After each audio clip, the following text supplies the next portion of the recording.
AM 1230, WJOB 104.7 FM. This podcast is recorded live on a 102-year-old radio station in 75-year-old studios.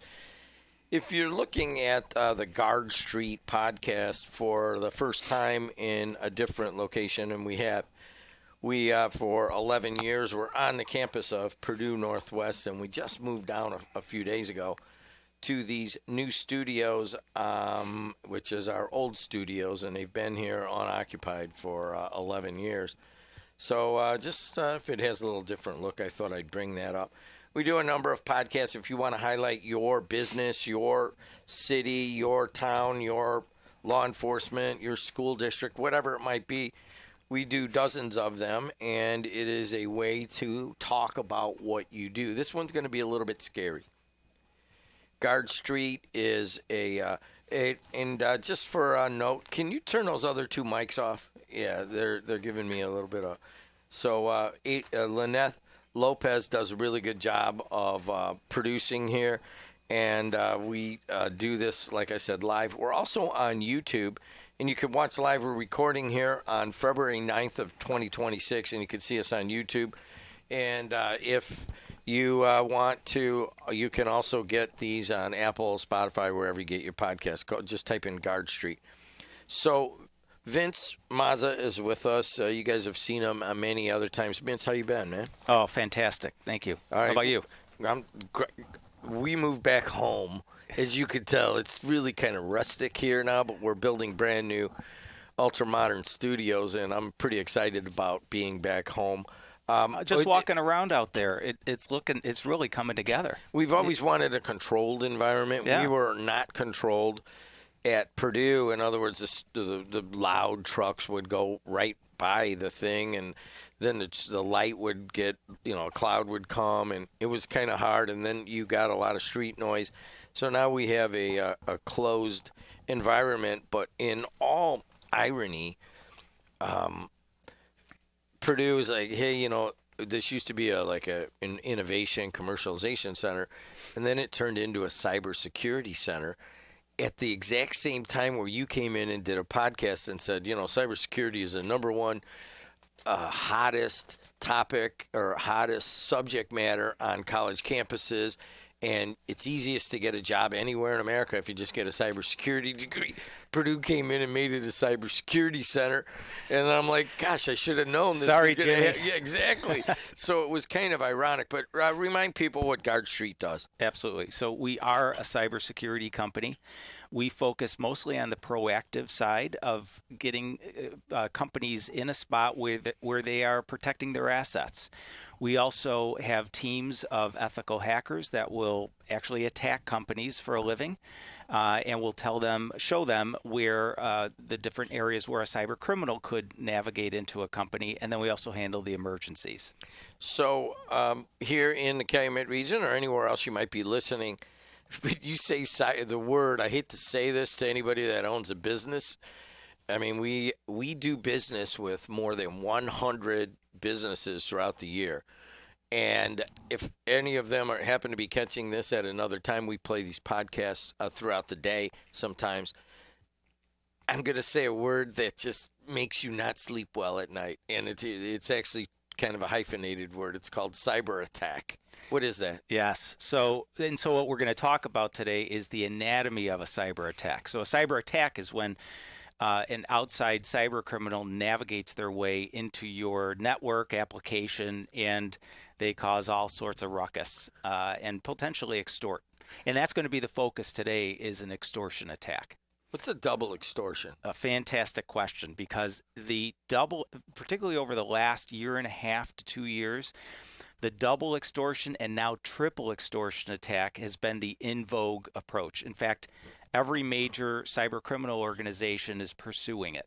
And so what happens is in a double extortion attack, it starts with a ransomware attack where the cyber criminal will get in somehow and encrypt your files and then extort you into, we'll release the key once you pay us. But what happens now is while they're there, they will also exfiltrate your data. So take images of it and then threaten to release that data to your customers, to the regulators, to the world. And you'll have to pay them again not to do that. So that's a double extortion. And then the triple extortion is where there's the encryption, there's the exfiltration that I just described, but then they'll add more pressure by calling your customers and encouraging them to contact you to pay, because the customer doesn't want their information out there. So what that leads to is more expense for the company being attacked, but also when that third level, that could lead to lawsuits. It's a surefire way to cause them. So let's slow. I want to go into cyber attacks as much as they scare me. Yeah. We had one a long time ago, but before it was a nascent industry, and we were able to get around it because we were just too small. It just became But I know I have buddies that have much larger businesses that have been attacked, and it's an awful thing. So you are in this market. What does, just to define Guardstreet before we go into the anatomy of a cyber attack, what does Guardstreet do? So the way that, you know what? Let me walk through this attack. All right, let's go. And we're going to get into that because I'm going to focus on where we were starting to help the company and where it led to. And to a point that you made a minute ago is, yeah, it is scary. For a business owner, it's a gut-wrenching process. A city, a town, law enforcement, schools, a manufacturer, all of them. It's yes, for sure. But I can assure the audience today that there will be a warm blanket at the end. So it often when I listen at Guardstreet, every Friday and every holiday we're working on the emergencies. So we have a lot of stories, and every time I tell these stories, it's kind of like sitting by the campfire at night, and you're eating s'mores, you're drinking a cold beverage, and somebody's telling the riveting ghost story. That's what I'm going to do today. And so what do? We were referred to this particular company 3 years ago. And this company wanted to strengthen their cyber posture. And they're in an industry where they have a high value to a cyber criminal, like personally identifiable information. And in this category, they are considered soft targets. Their competitors are soft targets. So in other words, they don't have very good cybersecurity. So what do? The place where we start is let's identify through a quantified risk assessment where you're vulnerable, what controls you have in place and what you don't. What are the gaps? And then we'll prioritize what you need to focus on. During that process, we were told that certain protections or controls were in place, and they were not, as we found. And we found that during the process. And then we also conducted a penetration test where we break into the company and we identify all the ways that we could get in. And unfortunately, while the intentions were good to understand and strengthen the cyber posture, the actions were not taken to remediate the vulnerabilities. And so at the end of that first year, so the company didn't do anything. So you gave them the QRA and they didn't do anything with it? Correct. Very little. And I think that's the lingo, QRA. Is that it? The QRA. We gave them the quantified risk assessment. Mm-hmm. That was very good. Well, I mean, like I said, I followed a buddy who's got a big company, and he had to do what the QRA is almost done. And I'm like, QRA? What the hell is that? But you did the QRA, the qualified risk assessment. And the pen test, and they still didn't do. What is the pen test? So the penetration test is where we have ethical hackers that will operate just like a cyber criminal and attack the company and find a way in and not take them down, but basically then provide a report at the end. Here's the path. Here's everywhere that a cyber criminal would be able to get in since we were able to get in. They didn't do anything. so I wrote an executive summary at the end of the year. You guys need to, pick it up. And then right as they started to take the actions, we wrote an incident response plan for them. Boom, they were hit. And so this happened the Wednesday before Thanksgiving. Cyber criminals love to attack just before a long weekend. And so this was just after lunch. The CFO of the company was called. That rarely happens. And it was suspicious because it was from a number from Mexico. And he picked it up, and the person on the other end knew him by name and said, hey, listen, we've got the data on your clients, including this one and that one, and we won't release it unless you pay us in Bitcoin, by this particular date. And the CFO told the other party where to go and hung up.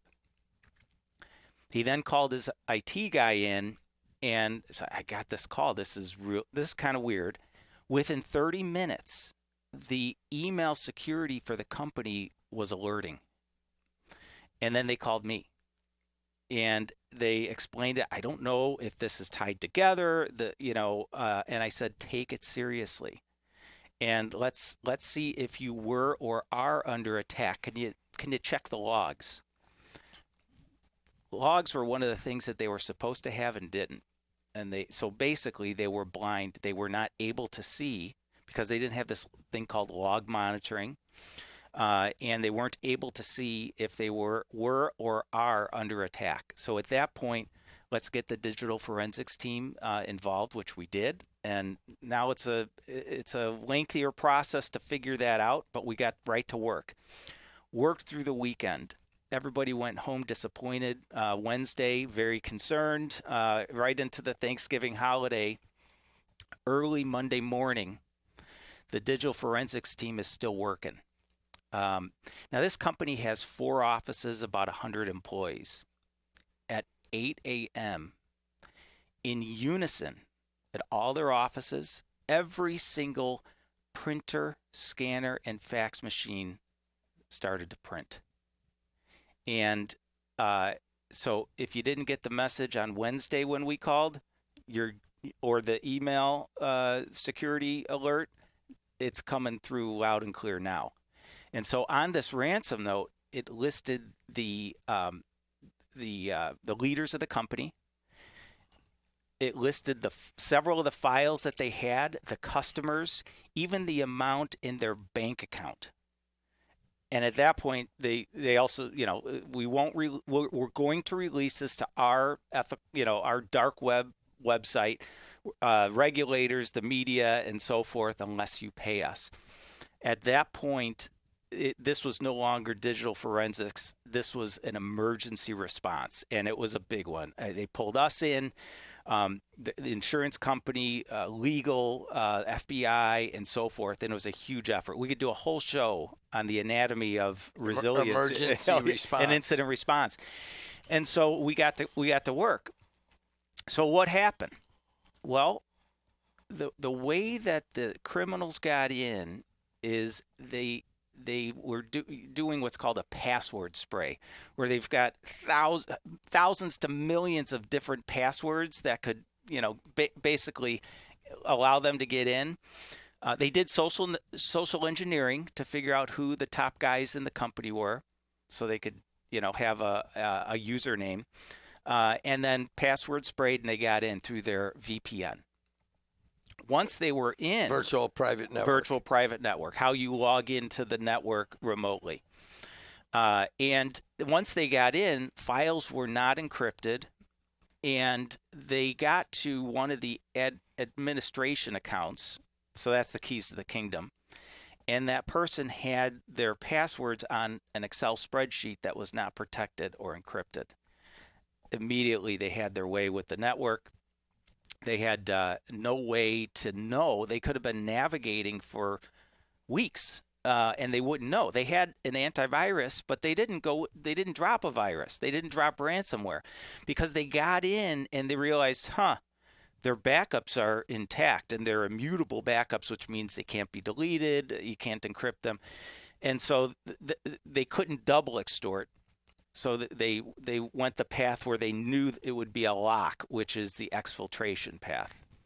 And so unfortunately, that's what happened. And MFA, in what we wrote up in that QRA, was qualified risk assessment. Yep. And the MFA is the multi-factor authentication. So that extra step when you log in. And so that was at the top of the list, and they had not corrected that. What they had going for them, though, is they had great backups. They had an incident response plan that was just written, so they jumped on it. And the third thing is they had a team in place. They had access to us, and they had a good MSP, and they had the cyber insurance and legal. MSP is the provider. The an IT company supporting them. And so they had the right things in place, and they just hadn't organizationally committed to cleaning up the what we found in that cyber assessment. So back to this incident, they had some good, but they didn't follow the recommendations that you provided. Correct.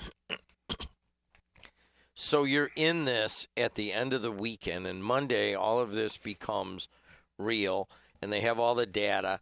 They even have bank account data and some client data. Right. And which is maybe the biggest part of that. And let me go a step further. They had everything. They were in long enough. They had access to everything. So they're looking at all the clients. Yeah. And so now, before we talk about, incident response, how does that change a cyber attack when they actually have your clients?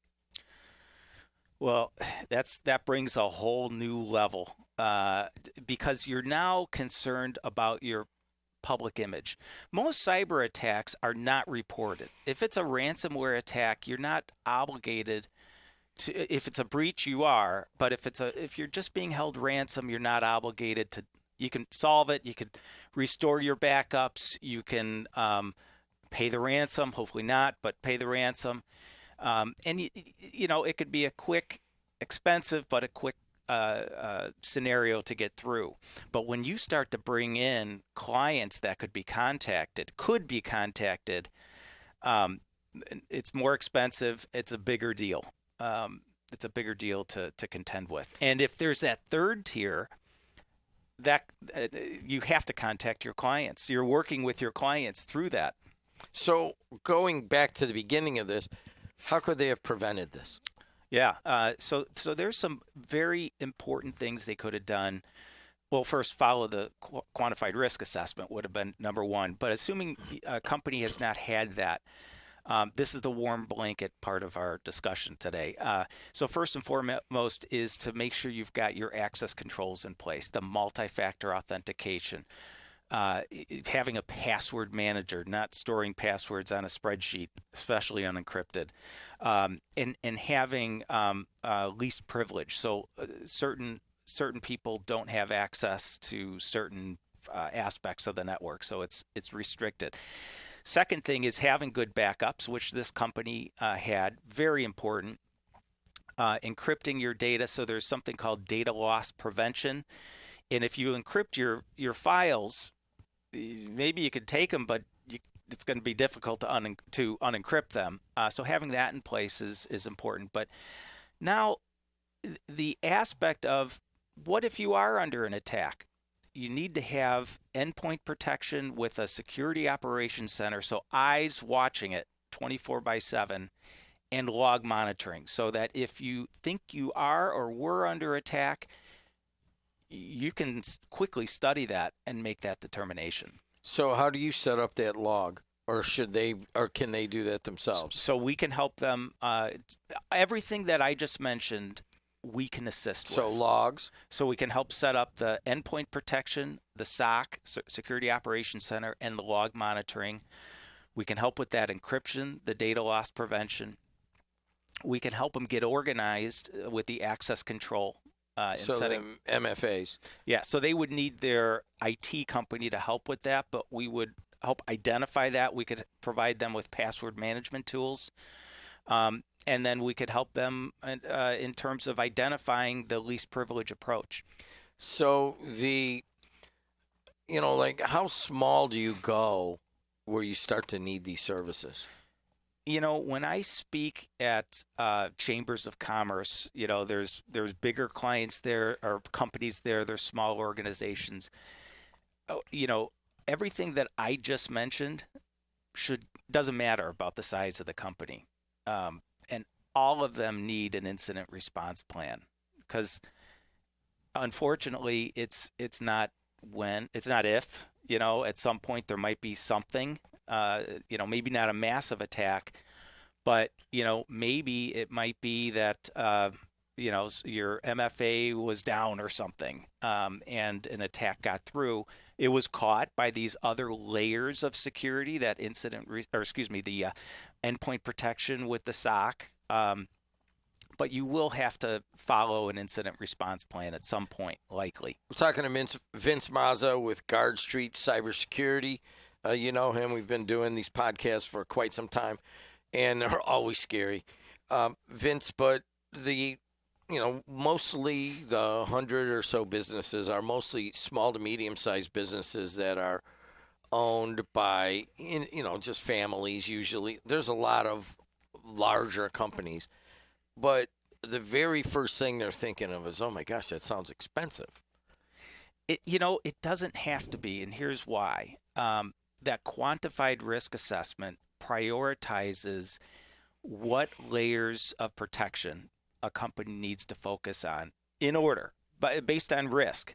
So if and it's customized to the particular company, its size, its industry, types of attacks. It could be a 12 location chicken server, or sure, it could be a manufacturer, or it could be a school.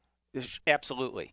And the prioritization of focus would be different for all of those. And so, look, I'm a big fan of, and I say this to our clients, is look, cybersecurity cannot and should not be an open checkbook. You've got to budget for it, and you've got to have, most importantly, you've got to have a plan specific to your business. That quantified risk assessment is the gold standard, okay? Because then you've got a list of, let's just say, 10 controls that you need to put in place. Okay, let's set up an 18-month or 2-year plan to put them in place. And you can also use that document if you need quotes from IT companies or service providers for those controls. Now, each company will come in with their own proposal. And if you don't have a quantified risk assessment, how do you know which one is right? If you have the assessment, you can say, okay, this guy doesn't get it. This guy, okay, he gets it. And so does this guy, but this guy's really higher priced. And I've heard that he's not, that's a company that will love him and leave him. Let's go with this one because they have a better reputation. But it gives you a guide for evaluating those proposals as well. So you don't have to spend a lot in cybersecurity. So back to the example that you provided, how did they get past the cyber attack? Oh, they did the right stuff. As soon as this happened, it was the jolt that really got the leadership into, okay. We gotta take care of this. So they moved at the speed of light. Usually a cyber attack, if you're hit, there's an 80% chance you're going to get hit again in 30 days. And it's because cyber criminals know often that a company will mess up and not put the protections in correctly, or they'll sit on it for a while. They didn't sit on it. So now this company, they were not hit for a year. And they still haven't been hit, thankfully. But they're very strong. They've got a great cyber posture. They've got the warm blanket in place, and they're active with it. Of course, the extortion and the kidnapping and the cyber attack. But when you said that last thing, I think you kind of buried the lead that they're going to get hit again. The numbers show that if you've been hit once, you're going to get hit again within 30 days. Is even scarier. So you know. So if you're hit, take it seriously and put the protections in place. And they did. And when I say they're active with it, I mean, they're looking at their risks every week. They're evaluating. They're making changes. They're training their employees. Everything that they should be doing, they're doing now. This podcast is sponsored by Guardstreet. How do they get a hold of you? Well, you go to guardstreet.com. And just follow the contact and all that? Absolutely. Send us a message, and we're on it. We've also got a toll-free number on the page as well. And, of course, this podcast will be posted there along with plenty of others, things that will keep you up at night. Vince, thanks. Any final word you want to tell to the small, especially the small to medium-sized business? If you're losing sleep right now because you're concerned about cybersecurity, that's healthy. It's normal. But place a call, talk to us. And let's at least give you a path so you can get that warm blanket and a good night of sleep. Until next time, see you later.